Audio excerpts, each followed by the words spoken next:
We are standing on the edge of a revolution, not just a shift, a total reinvention of what it means to live, to work, to thrive. In the next 5 years, you will see more change than in the last 100. The question is not if the world will change, it's whether you will lead that change or be left behind. So let me ask you, are you ready to stop surviving and start dominating your destiny? We're at the base of the change. We're not even at the acceleration of the change. And in the next 5 years, there will be more change than has happened in the history of mankind from nanotechnology, obviously from AI, obviously from robotics. So many things are coming, a lot of jobs are going to be disrupted. Depending on whose studies you read, 40%, 50% of the jobs. How do I make sure my kids and grandkids can do well, or you and I can do well, no matter what happens in the world? I think you need 3 skills. Skill 1, you have to get good at recognition of patterns. Everything's patterns, history's patterns, financial patterns, company patterns. You don't get angry all the time, you don't smoke all the time, or drink all the time. You do those things when you're bored, or when you're triggered by sadness, or when you feel alone. Once you understand patterns, you have less fear because the world isn't chaos anymore. I really started to get good at studying patterns of all sorts. Then the second skill is if you can use the patterns, now you have power. You don't just know what's happening, you know how to use it. That's what a great financial trader does. I worked with Paul Tudor Jones for 24 years, one of the greatest traders in history. It's all patterns. If you look at somebody who's great with music or singing, they know how to use the sound or the movement of the body to produce a result. A great director knows when to come in, when to come out, what to do with the music. There aren't unlimited patterns, and when you learn how to use them, it's like learning to play other people's piano. Then the ultimate level is when you become a creator of patterns. That's when you're able to do things that no one else does.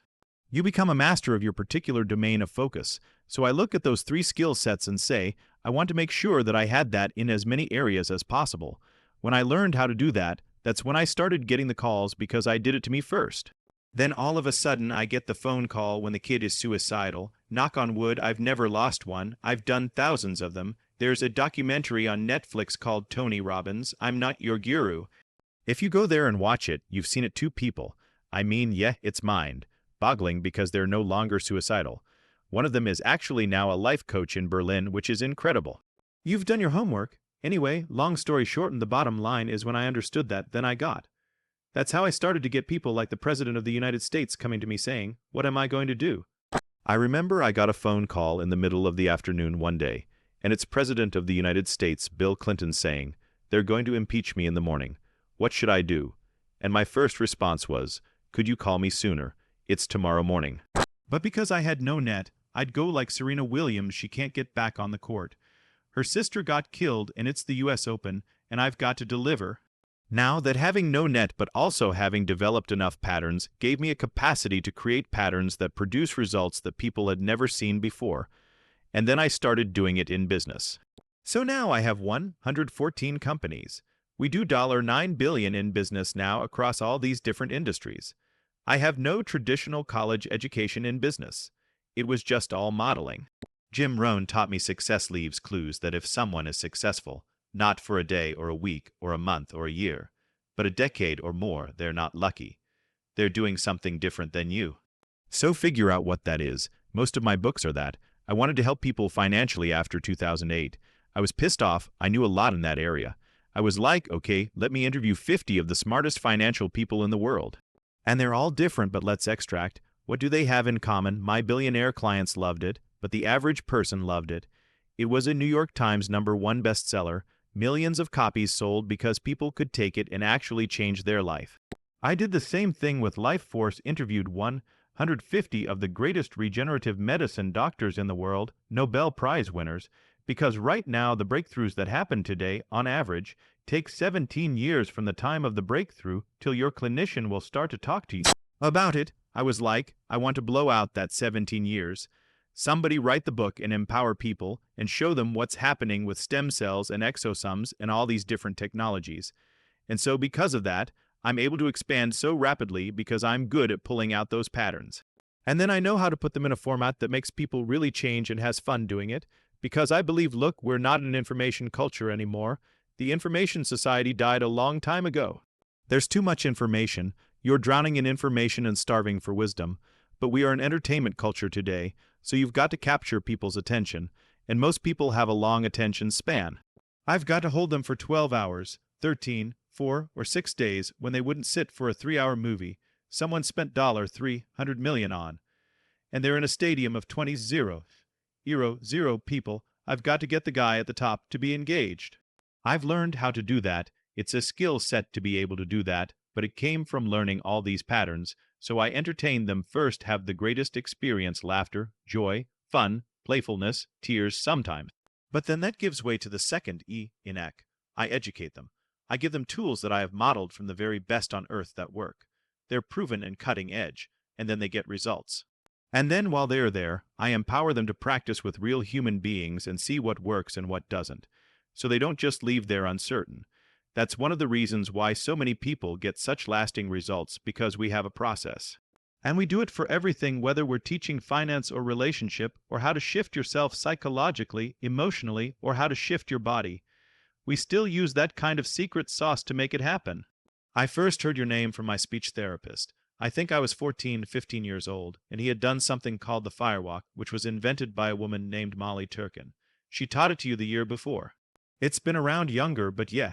So she showed it to you, I think, and won. 5 million people have been through the firewalk. That's pretty cool. And then unlimited power came out and changed my life. I'm touched. How old were you when you were reading it? I was a freshman at the University of Michigan. I thought, just thinking about my speech, and sorry, don't be sorry, I'm touched. I'm really touched. It moved you so much. Stop. And I find the only place that you should never have sadness or any embarrassment out of tears, because water out of the eyes is one of the few places. Liquids can leave your body publicly and be okay.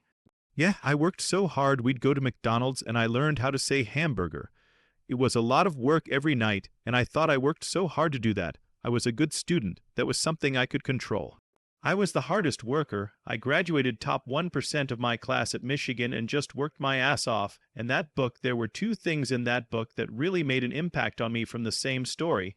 First of all, your boldness 2 years before you wrote that book, when you went and said, I can improve your shooting by 50%. You had no training in pistol shooting. You never held a gun or shot a gun before. I was like, God, how is that possible? And then the fact that you did it, it really said it's the power of the mind. And you know, so much of my success today is really just thinking about things differently than most people. We'll talk about preparation in a minute. I think there's good preparation, there's great preparation, and then, if you think of the world's tallest building with the spire very thin, it's like a pin at the top of that. That pin reminds me of the focus you talked about. It also taught me how to get to that focus and that anybody can do it. It really changed my life. Wow, I'm really touched to hear that. That's beautiful. You've had an amazing life. I'm sure you've shared it on air, but I've done my homework on you too. I mean, the company you founded, what is it? 25% of the internet. 30% of the internet goes through it. A $19 billion company, and all the other companies you've built your passion for beaches. I'm so touched. But what I really respect about you, Randy and I find this true, is that some of the most successful people in the world had pain initially that drove them. Because it wasn't easy for them, so they had to overcome it. It's like you look and say, how is it somebody who's given all the love, support from a family, all the education, economic well-being, and they spend their life going in and out of rehab? And somebody else, I mean, life steps all over them, and somehow they develop a hunger to do more, to be more, to give more, to share more, and you obviously have that. You've lived your life that way. So when I agreed to do this interview, it's because I saw the results that you created. I have great respect for that, but I guessed or hallucinated I didn't know. I guessed that you probably had it pretty rough. Now, you don't have to have a rough beginning to have that hunger, but like I said earlier, would I really feed 1 billion people if I was well fed? Maybe I'd have fed 100,000 people, I don't know. Maybe I'd have fed 10,000. Maybe I'd have fed 2. But I think it's important for people to know what you just experienced, that the worst of times really is designed to be the best of times. It's our job to use it, not let it use us. Listen, life isn't happening to you. It's happening for you. Every challenge, every obstacle, every moment you thought would break you was actually shaping you into who you were meant to become. This is your time. Not next year, not when it's convenient, but right now. Step into your greatness, master the patterns, and remember, you were born not just to succeed, but to serve, to lead, and to leave a legacy that outlives you. Let's go create the life you deserve.